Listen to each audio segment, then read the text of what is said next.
welcome.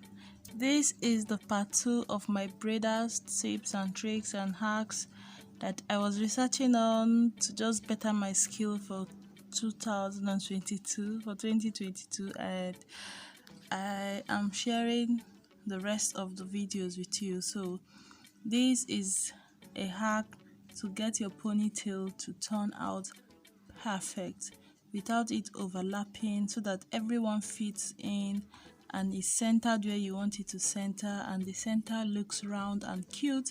This is how to get it. So you start off by sharing your hair from ear to ear and then from the front to the back. I have noticed that this hack actually applies in another hairstyle and maybe several other hairstyles. So you now start sharing the hair into two and into two. If you want smaller size, you share one of these sections into two. So you just keep repeating that way and it makes everything easier. There are perks to having few braids at the center of the head, and that is being demonstrated here. So apart from giving you direction to make sure your ponytail is perfectly centered, it reduces the tension that is at the center of the head there, so it's less painful. I will never make ponytail on myself or my client without adding these few ones in the middle. It makes everything more comfortable, it adds more volume, just less pain. Less pain is enough reason. So the number 2 is how to secure the end of your braid before you dip it in hot water if you're making a style where you don't finish the braid. So because I am always trying to play around with hot water and coils, this is important to me, because if you don't knot this well, when it's time to coil your hair, it's unraveled and you have to repeat it, especially when you're using those sleeky braiding hair extensions like this one. I had to knot for like 8 times. Guys, I am not joking. You have to knot for like 8 times and it is crazy, and still some of them still lose. And then I came across a tutorial or a hack which is coming up soon, where this lady showed the way to knot and it doesn't lose. I am just waiting for these holidays to be over so that I can travel back and try this hack and see for sure if this works. If what she is saying works on slippery, sleek type of braiding hair, those coily braiding hair too, then this lady is an angel. Her name on Instagram is, I will show it on the screen here because I can't remember it off heart. I will show her name on the screen so that you can check out her channels. For the rest of the creators, their name will be at the end of the video. Some people that I know that you're going to see is Let's Talk Hair from TikTok, November Love, she's on TikTok and Instagram, she's not on YouTube. V's Hands 2020, she's on TikTok. Somebody on YouTube is Joyce Art. She's an African braider and she's amazing. You can check her out on YouTube. So let's continue. Can you see that sharing into 4 coming into play again? So from front to back and then from ear to ear. This is to make sure that your all back fits in perfectly. So she said to share the front row, the front section, as many braids as you want, and then just connect to the back. And if this works, it obviously worked on her video. It's amazing. And then in that other hack, I showed different ways you can make the back look more put together. You should watch that other video, either using a needle and thread or leaving off one or several pieces of braiding hair and attaching it to the next. That makes everything look so much better. And if it's that bad, you're worried about the braids not fitting at the back, you add one. You know how people make all back and always pack their hair in ponytail, either for convenience or for their job? I'm no more doing straight all back for people that are going to put their hair in ponytail all through the hair. So you just braid it like that, make the anchor braid in the middle, and then curve the rest of the, when you're getting to the back, you curve it slightly into the ponytail and it packs and looks nicer. Like, this looks so much nicer than making all back or straight back and then packing it into a pony at the back, because that kind of even hot at the side of the neck just creates that ugly looking brush with leaving out hair effect, so just braid it down. Still talking about anchoring your braids, whether to the back or to your ponytail again. This helps you know where you are going. It adds more volume to the middle. It makes the hair less painful. It helps you make sure that all the braids find their way into the ponytail and some don't overlap, just as she is stating. And you're welcome. Next tip, number 5. I've always wondered how people tuck in hair extensions of, like when the hair and the hair extension is different color from the very beginning of their braid. Apparently this is how it is done. I didn't know, now I know, and now you know. You're welcome. Number 6, how to add hair to braiding hair, especially when you're making extended length like knotless braid, just very long or longer hair. I knew this already, but I think it is really nice to share, because for some people you will just see the irregularities in how the braids turn out. You just get it getting too thin, and then it gets fat, and then it gets thin. You have to be mindful of how you add the hair. This is how to add it. The right time and the right place to add it is coming up soon. So this is how you add it so that it blends in seamlessly without you knowing where you added hair. I don't like this one because it can show. If you're not careful, if that braid you added is not tight, it will show. So I like where you add it under the braid. Okay, yeah, she still did it under, so that's nice. So growing up, we used to add it over, like those other feeding braid, like Ghana weaving feeding braid, where you cross the hair on top of the hair you are braiding, and that one will just make it very obvious that you added hair here. But with these techniques, nobody will know where you added hair, especially if you add it at the right time without waiting for your hair to thin out too much before adding your braiding hair. It's going to be way better. So you're going to see that very soon as we are done with our slow motion how to add hair. Oh, I like this one. This is what I use now. Currently, this is what I use. I just leave it off, like how some people made their feeding knotless braid or their knotless braid. So this is how to add. When you start having 3 sections that are not equal, you add to the 2 smaller sections and you keep braiding. When it's beginning to look as if the braid is beginning to thin out, you add to the. You have to be mindful. You might have to like switch your hand, play it until your hand changes direction before you add to the thinnest braid. And you see this way of adding crochet hair, where you try to latch the hair onto your braided hair. That's way past. We are past that. Now you have to latch your hair through the crochet.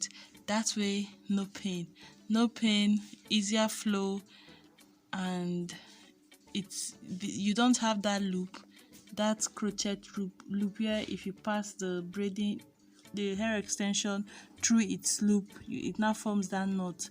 So now it is knotless. Everything just lies down and it can move in all directions.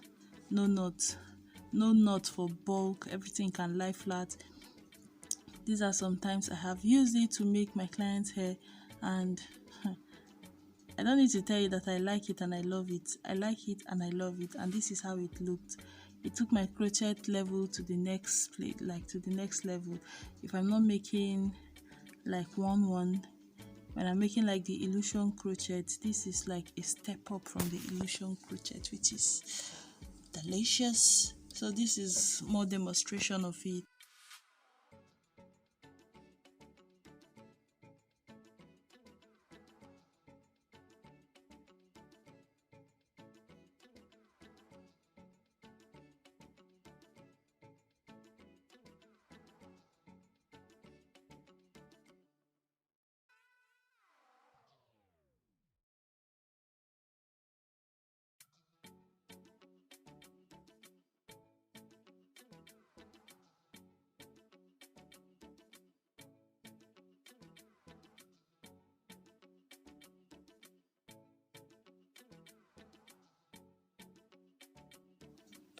For this number 8, if you're open-minded, if you're open to making your braid just look more versatile, more interesting, and just, it's 2022, baby. So this is how to add braids in between two cornrows. Like, this is how to do it, and this technique makes it fit perfectly between the two braids without the thread showing. That other video is how I added braid, how I add beads to braid designs. You can check that out. I will link it at the end of this video. Then adding oil to your rubber bands before using. So less build up, easy removal, easy to even add, doesn't break off or snap off your hair. It's nice. Everybody should be doing this. If you are not doing it yet, your products are just going to rub right past the rubber band and slip their way into your hair, not getting stuck in the rubber band. And when you're taking it off, you just pull and that's it. This is how to add knotless braids to the end of your crisscross. If you want to add it to both of them, this is how you do it. The next clip will show you how to do it one or like two on each end in case you want a fuller look. Like, you get the gist. You are welcome.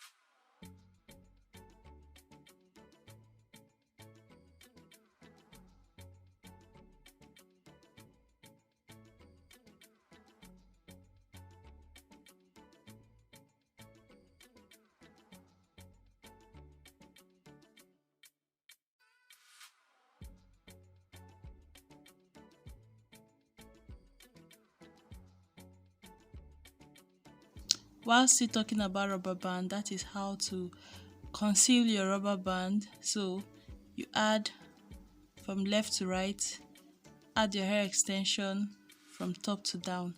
That way you have hair extension coming in from 4 sides, and when you twist your hair, it covers all of the rubber band. So you can choose this method over the first one where you have to wrap your hair around the base, because that makes the hair look bulky, but it's still good. So usually this is how we would conceal blunt end, right? So let's say you do that and maybe you mess up a few braids when you're already done and you don't have the energy to be taking anything down. You just use your latch hook and do this. Try to do it behind your client so that they don't see you and feel like you're taking a shortcut, but that works. This next tip is on when you're making jumbo braids and you struggle with braiding it flat. Guys, we've all been there, unless you have not done it before. We've all been there. So this is nice. You just use your braiding gel to mold that section until you have the whole hair in a small place, and then you just braid that small place. Perfect. Now you don't need to worry about the whole rest of the hair. Just braid this small section and you are good. This next tip is for people that don't have edges like me, and you need to learn how to camouflage that thing to make it look as if there is so much going on. Look at those first 2 braids. Look at that. She used the gel to start the braid earlier. That's what it looks like. That's what it looks like for those of us that don't have edges. Instead of doing those baby hairs that you don't have, we're not joining people that have edges to be doing baby hairs that will show everything. Do it this way and it looks nice. Then if you struggle with parting your hair, this number 5 is for you. There are so many things we take for granted. You feel as if everybody knows. I am going to stop doing that. Whatever I have to teach or whatever I want to show, anything that makes me excited, I'm not going to say everybody knows this, because obviously I have been wrong. Oh, I found this fascinating. Like, I found this interesting, the way she took off the straight hair and then had the coils, just the way she sealed it. I find this fascinating, I like it, and I shared that too. So for number 17 is for how to bead your hair. In case you do not know, just make sure the bead you choose. Can let your hair pass in between, and then this is how you use a rubber band to secure it. Because you know it doesn't mean everybody know it, so you're welcome to people that didn't know. This is how we do this design. I need to slow this thing down so that you see better, but that is how we do this design, and it is simple. I have a video on different ways you can decorate your hair with braiding strings, like up to 6 ways, guys. I'm not joking. I'll link it at the end of this video, you can check it out. And these are some of the creators. Thank you, babies, for your videos.